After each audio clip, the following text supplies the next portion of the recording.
ما تغير طبعك وتبقى رخيص، ولو تربي لك اسد تبقى جبان.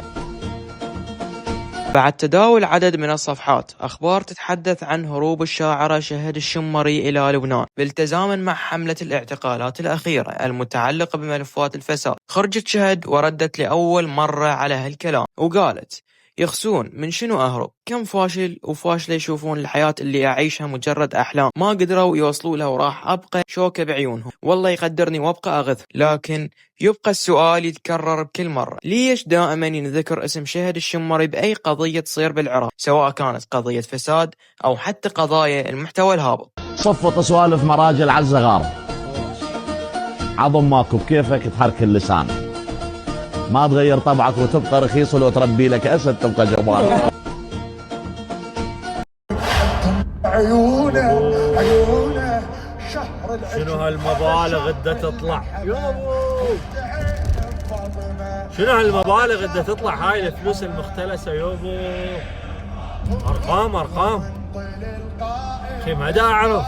عندكم هيك فلوس شكو باقين بالعراق؟ بعدكم باقي تريدون بعد؟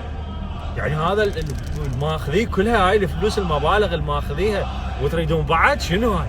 عشان يفكرون؟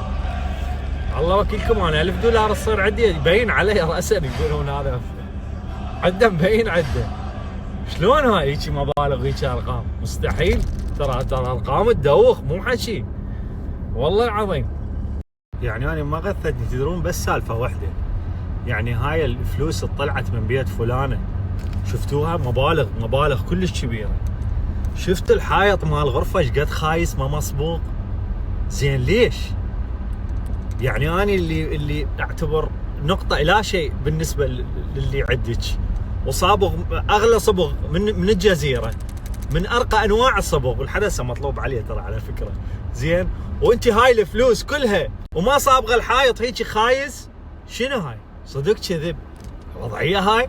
امام الحاله تمشي بالطريق الصحيح أي؟ بالامانه وبالاخلاص. يعني لم اظلم احد ولم يظلمني احد. يعني مو اختلاس؟ ابدا، بعمل يدي وبعمل عقلي كفو والله، وصلت اليه. كفو والحمد لله. كفو. واما بنعمه ربك فحدث. اقول لك دكتور، ما عندك فد 2000 راح مال اهلك؟ شنو؟ فد 2000. شنو 2000؟ 2000 دينار. شو وقت تريدها؟ كيفك؟